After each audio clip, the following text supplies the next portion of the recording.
Welcome back to Fine Tuning with Drew Taylor, your one-stop shop when it comes to animation news and commentary.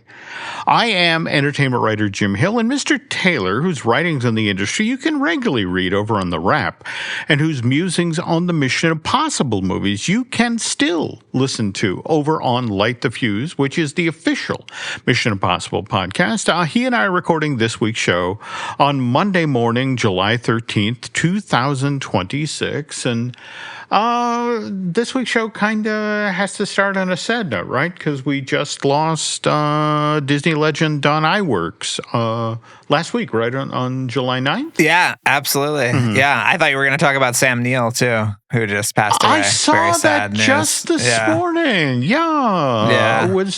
Was that, did anybody know that was he having Well, healthy? he had been fighting cancer for the last few years, but apparently was cancer-free when he passed away. But, he did a lot of voice work in a lot of movies, including a lot of Australian and New Zealand productions. So, sure. I mean, Yeah. Of course, every small boy in North America knows him from the Jurassic Park and the Jurassic World films. But as for Don Iwerks, look, if you're listening to the podcast, you likely know about Don's dad, Iwerks. That's the guy who worked with Walt to create Mickey Mouse back in the late 1920s. Or maybe you're familiar with Don's daughter, Leslie Iwerks, a talented filmmaker who has made some amazing animation-related documentaries. The Hand Behind the Mouse, the Iwerks story, the Pixar story, Industrial Light and Magic creating the impossible, and Superpowered, the DC story.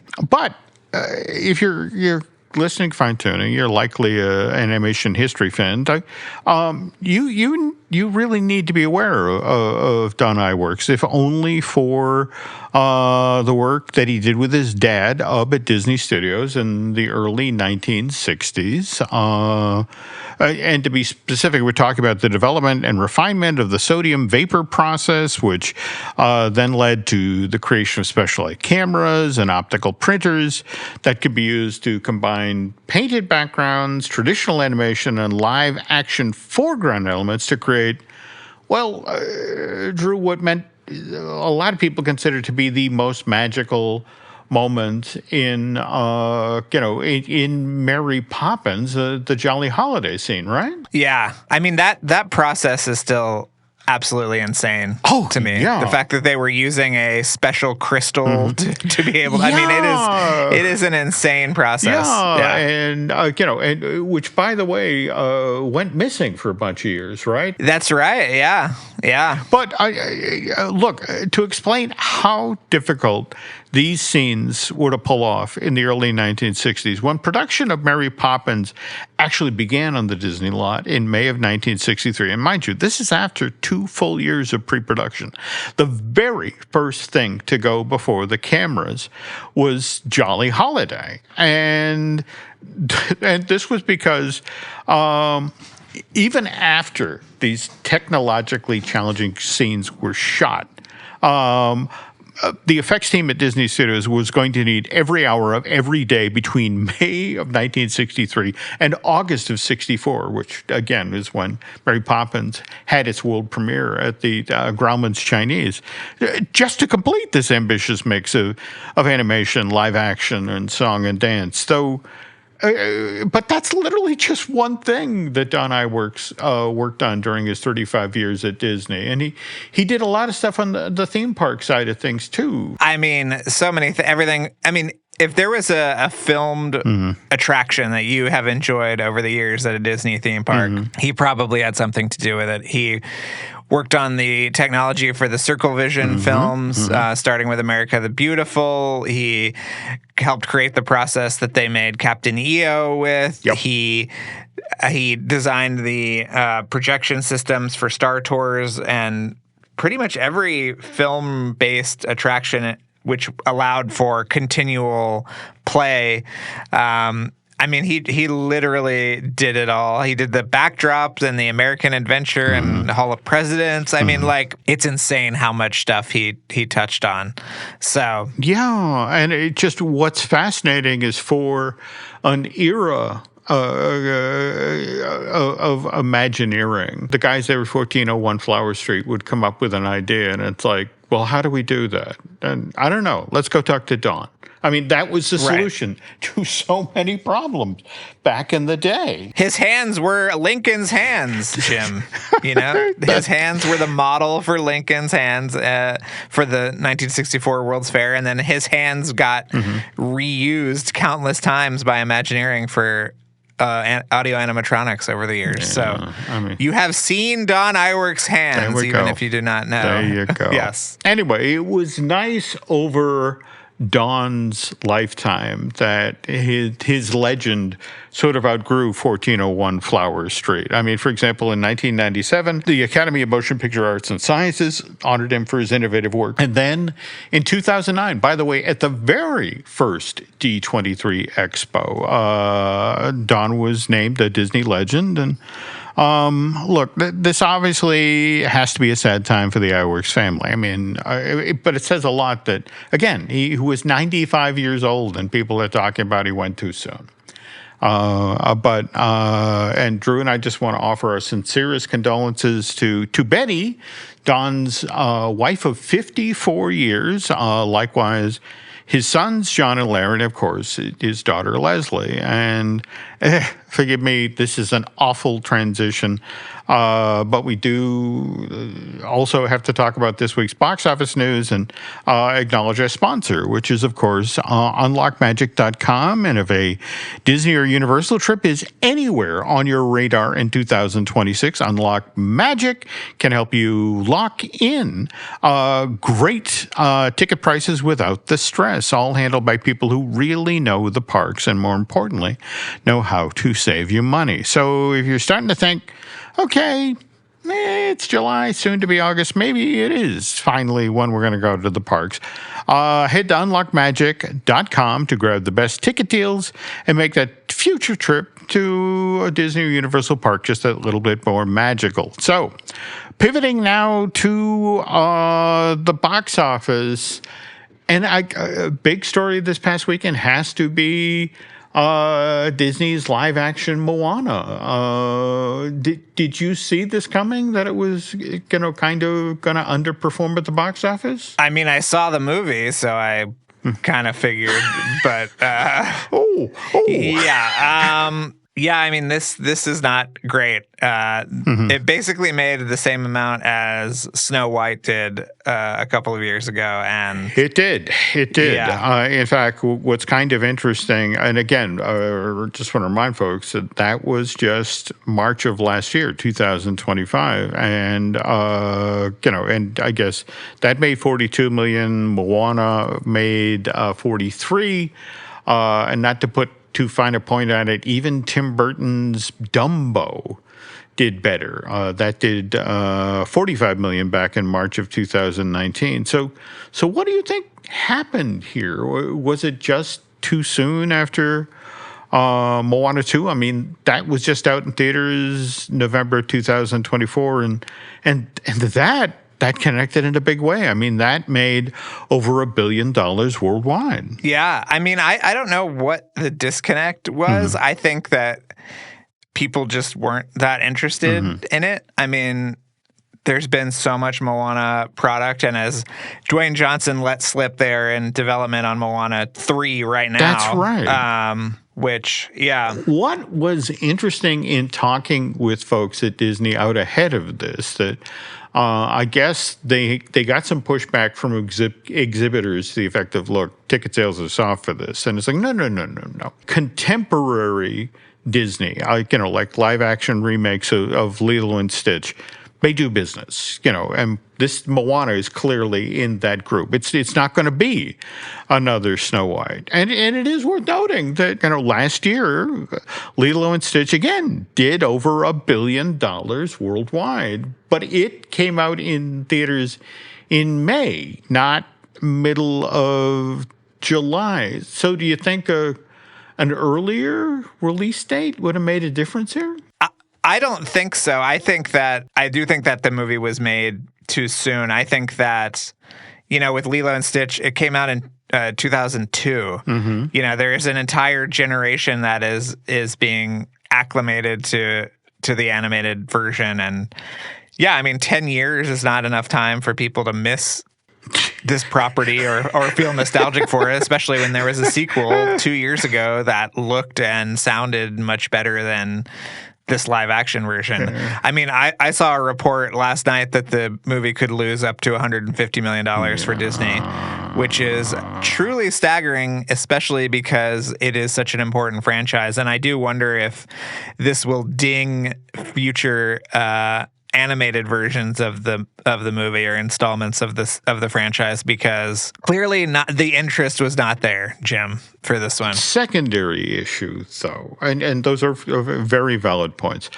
Do you think it was a mistake to put this out into theaters with Toy Story 5 still doing as strong as it's doing? I mean, what is it? That's within inches of $900 million at the box office right now, and it's only been out in theaters for 3 weeks. I mean, yeah. I saw some Monday morning quarterbacking saying that there were too many family movies in the marketplace because, as we will get to, I'm sure that Minions and Mayhem was number 2, and Toy Story 3 Toy Story 5 was number 3, which I think is a little bit of a silly argument because there are 6 months will go by and there'll be one movie sort of aimed at family audiences. I don't really think that 3 being in the marketplace is a huge issue, but it could have been. I think that I don't know. Maybe Disney did not realize what a monster Toy Story 5 was going to be.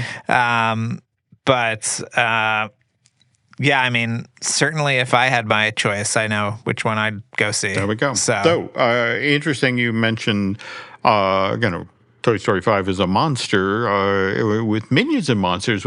What's interesting at talking with folks at Universal right now is that there seems to be a belief after the fact that we emphasized the monsters too much in the early marketing, and that evidently they've been doing some after the fact sort of surveying work, and it seems like for a lot of there are a number of moms out there that's like, that looks too scary for my kid. I think, we're not going to go out to theaters to see Minions and Monsters. So. That is ridiculous. I get that. But, face it, when you're a Universal who's used to a Despicable Me Minions film, traditionally clocking in at $800 or $900 million at the least, to suddenly have a Minions film that looks like it's going to run out of gas before it gets to $500 million, that's concerning. It's just sort of like this was a film franchise that delivered the mail. Every 2 years, you could put one in theaters and it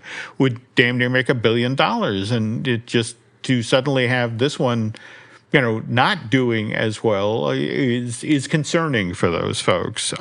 Though, circling back to live action remakes of Disney animated films, have you seen the stories coming out of Spain in regard to the live action Tangled, which I guess is gearing up to begin shooting? I saw the construction on the tower. There we go. A couple of weeks ago. But what else have I missed, Jim? Well, evidently they are, the sets for Corona are also under construction, and what seems to have happened, and again, you got to love this is what happens in the age of social media. That evidently some die-hard Tangled fans, and again, remember there have been people who have loved this movie since the first CG animated version of Rapunzel came out in November of 2010, and they were looking at they're propping the set for Corona, and somebody came back like, hey, wait a minute.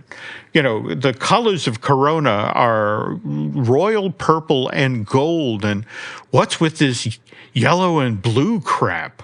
And, and evidently just on the base of, the initial propping of the set, there are people who are already calling for the boycott of Disney's live-action version of Tangled, which I guess on track to arrive, March of 2028? Is that what you're hearing about a release? Or these movies take way too long to come out. That's another issue. But 2028. We'll see what the temperature is then. Yeah. So again, just back to Moana, and again, you laid out some interesting ideas here. Again, the notion it's just been 2 years since Moana 2. Was it just that they made a movie for an audience that wasn't there? I mean, what went wrong here? Who knows? I mean, they're going to be diagnosing this for a while, but yeah, I mean, I would love for you to see it, Jim, and tell me what you think. Okay, well, Nancy's trying to rope me into going to a matinee tomorrow with friends, and I might do that yet. I mean, I guess for me, every so often Disney does this. It's sort of like, do you remember Christopher Robin from in fact, 8 years ago, next month, August of 2018, Ewan McGregor, the grown-up Christopher Robin interacting with the CG Winnie the Pooh, just did not do the business. There just wasn't an appetite out there for that film, and which is interesting. Yeah, that movie sucked too. So I feel like that's appropriate. Oh my God! Well, I bring that up because Jim Cummings supposedly let slip that as part of the company's year-long 100th anniversary of Winnie the Pooh, that evidently there's another Pooh feature already in development, which, it's one of these things where it's like, we've talked previously on this podcast about, the Winnie the Pooh feature that was done back in April of 2011. I'm charming and had some fun animation in it, but it was sent out into theaters side by side with, Harry Potter and the Deathly Hallows Part 2, and just nothing happened, right? Well, Dick Cook supposedly hated the movie, and that was his retribution. He sacrificed it on the altar of Hogwarts. That's my understanding. I did not know that. Oh, wow. Okay. Yeah. That's what I have heard, yeah. Wow. So, okay, now, speaking of Winnie the Pooh, when we get back from this break, Drew and I are going to talk about this character's first voice actor, Sterling Holloway, and how he first began working for Walt Disney Studios back in the 1940s. But before we do that, there's this. And we're back. All right. Before we get to talking about Sterling Holloway, we, of course, have Comic-Con coming up this weekend or next weekend? I don't even know. I'm not going, so I have no idea. It seems like kind of a weak. It sounds like kind of a weak year this year. Although there is a Spaceballs 2 panel, which I would kill to see.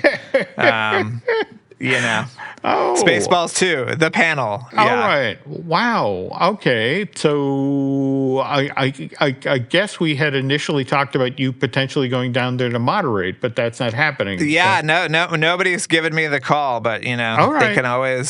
they can always throw up the bat signal, and I'll be there. All right. Well, duly noted. But as we're working in a plug here, I want to remind folks that Drew's book about Wildwood, the upcoming Leica film that is being sent out into theaters through Fathom Entertainment, that's still on track for October 13th. Is that right? Or of this year? Or October, yeah.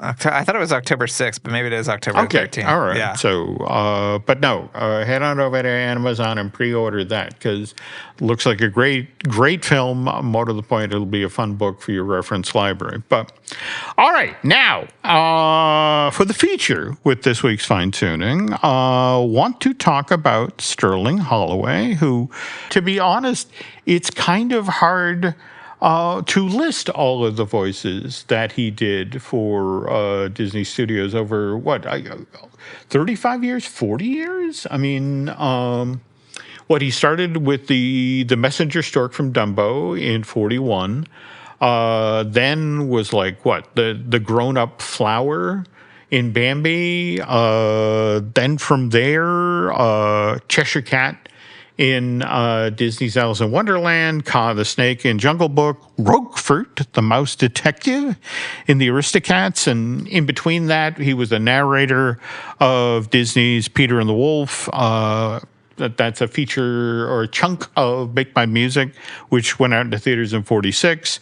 Likewise, Simba played the narrator of animated shorts like Lambert the Sheepish Lion and Susie the Little Blue Cuckoo. By the way, both sent out into theaters in 1952. But the question then comes, well, that's a lot of stuff. So how did Sterling Holloway first come on Walt Disney's radar? And Drew, I learned that from Mr. Holloway himself. I got to interview him in the mid-1980s. And by the way, this was during the same period of time that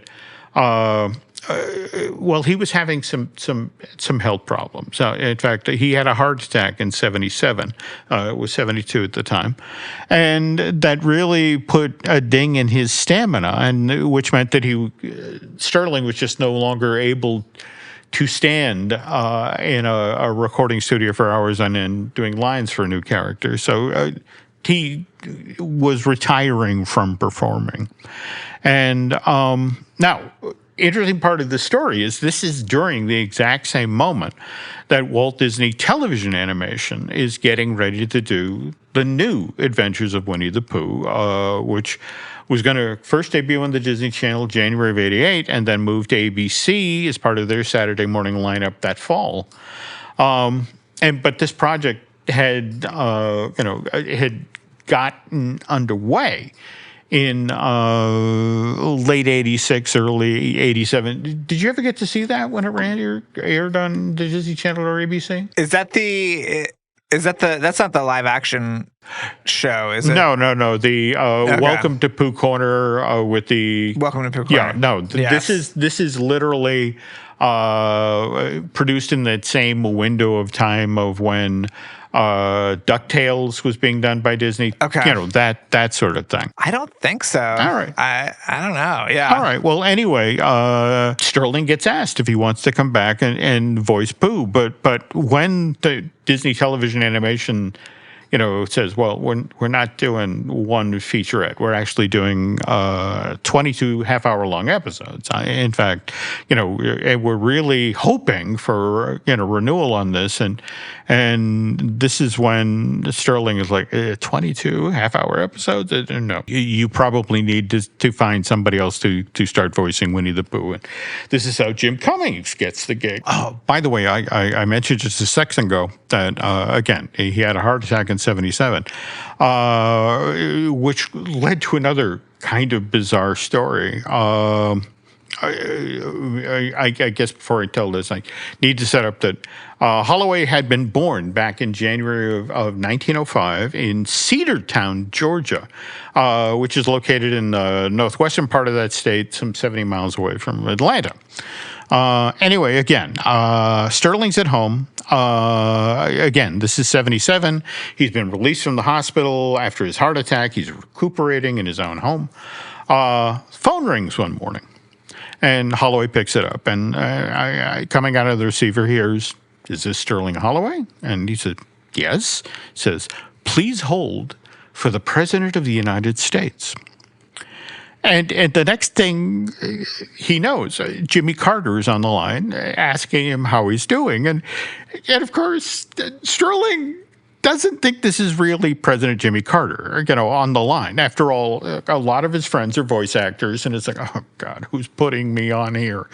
Because Jimmy Carter's voice is very easy to imitate. But, as the guy on the other end of the line continues to talk and, very sincere and sweet and, and saying things like, us Georgia boys got to stick together. And again, you have to remember that, prior to being elected to the presidency in November of 1976, Jimmy Carter had actually been the governor of Georgia.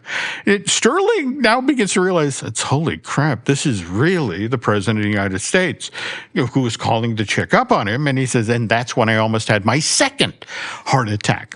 But, Sterling then thanks Jimmy Carter for his very thoughtful call, but then asks, how did you know about my heart attack? And this is when Jimmy explains that it was actually the first daughter, the then 9-year-old Amy Carter, who had told her dad about Sterling's trip to the hospital. And evidently Amy was this huge Winnie the Pooh fan, and that she had learned about him having a heart attack. And I guess there was a blurb in Time magazine. And so she goes to her dad and is like, he's from Georgia. You should call Sterling Holloway and let him know that the Carter family is pulling for him to get better. And so that's what Jimmy Carter did, just taking a moment, sitting at the Resolute desk in the Oval Office, making a brief call to an ailing voice actor, because that's what his daughter Amy told him to do. And I love that story.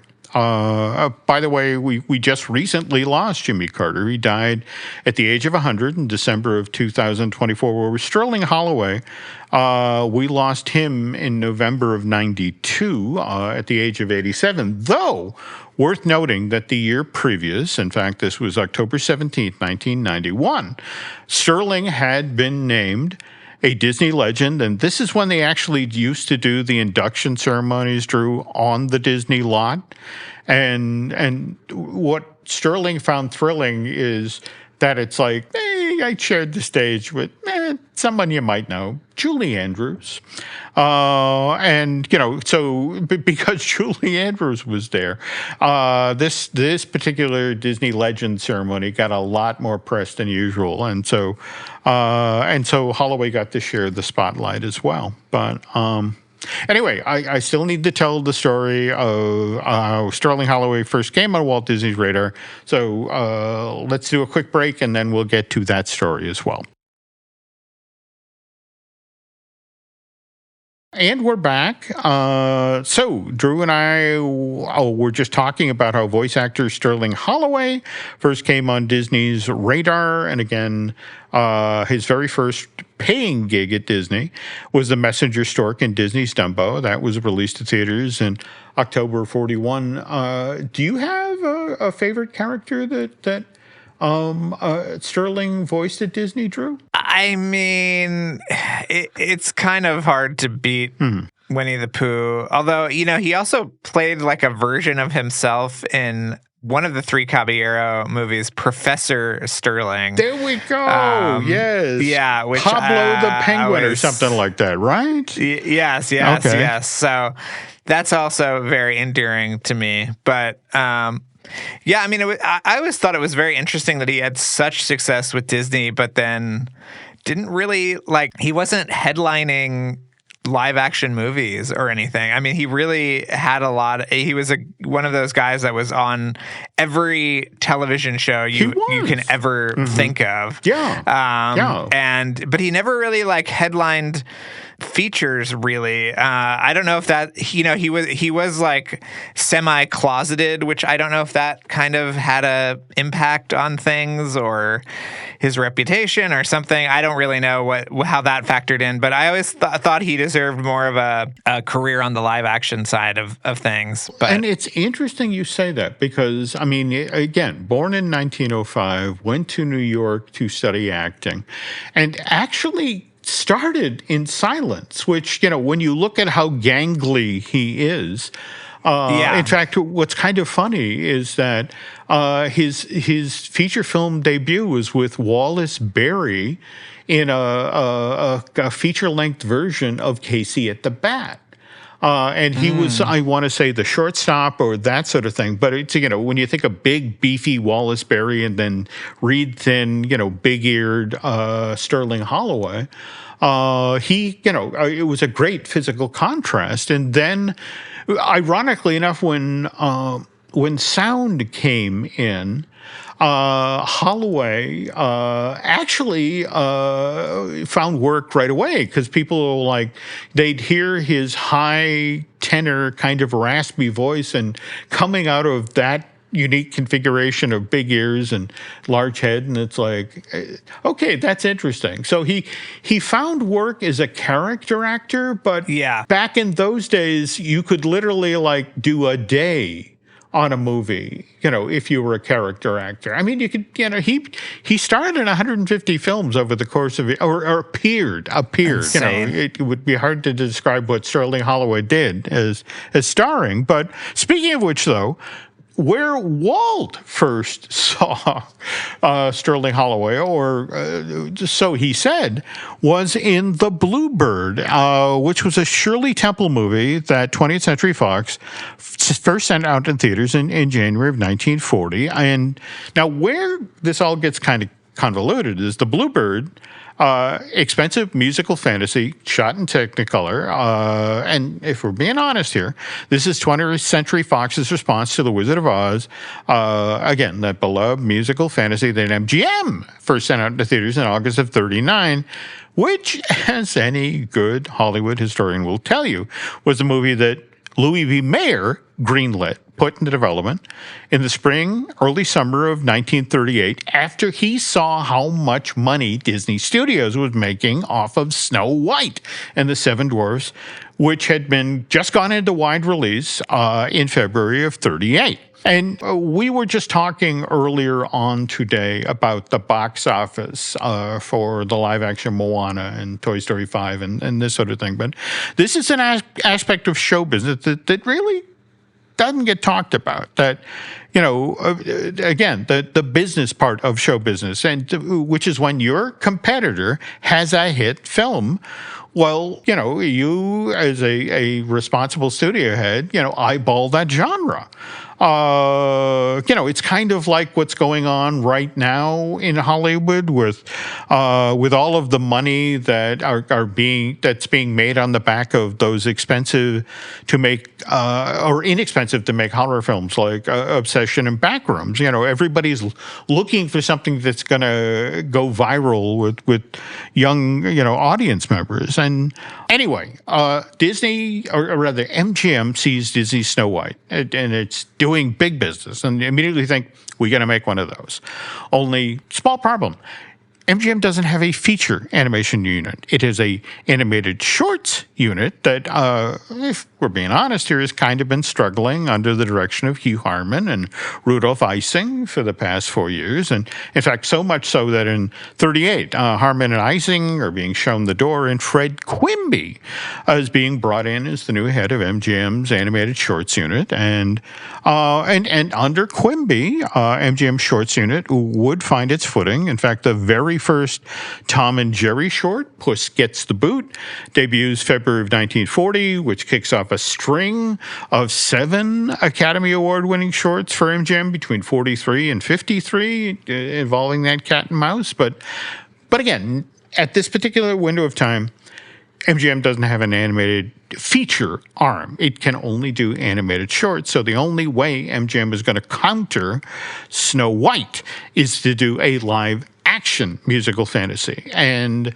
that's going to take 9 different sound stages, and that's going to involve a very expensive project that's going to be in front of the camera from October of 1938 through March of 1939. Now, Drew, how much Wizard of Oz history do you know? Are you familiar with the Shirley Temple negotiation? No, I had no idea Shirley Temple was in negotiations. Well, you got to remember, early 30s, there was literally no bigger star on the planet. In fact, I want to say 3 years in a row, Shirley Temple was the number one box office star. But again, this is when she's a toddler.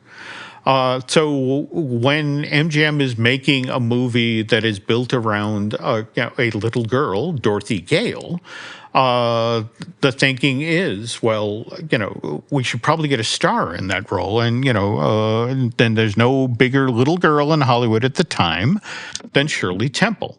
So Louis B. Mayer reaches out to Darryl Zanuck, the head of 20th Century Fox, and effectively says, look, tell you what, if you loan me Shirley Temple, so we can make Wizard of Oz here at MGM, I will then loan you our two biggest stars. You'll get 2 for 1. You can have Clark Gable and Jean Harlow for whatever film you want to use them in. And evidently Zanuck really looks long and hard at this deal and came within inches of making it. But then Jean Harlow died in June of 1938 under somewhat mysterious circumstances. And this is when Zanuck declines as well. Clark Gable for Shirley Temple, that's not good enough. You can't have her. So this is how Judy Garland ends up as Dorothy in The Wizard of Oz. Anyway, August of 1939, Wizard of Oz comes out in theaters, does well enough at the box office that Zanuck is thinking, okay, we need to put Shirley in a movie like that. But here's the thing. MGM's Wizard of Oz is inspired by Snow White. 20th Century Fox Bluebird is inspired by The Wizard of Oz. So we're now a copy of a copy of a copy, which is never a good thing from a creative point of view.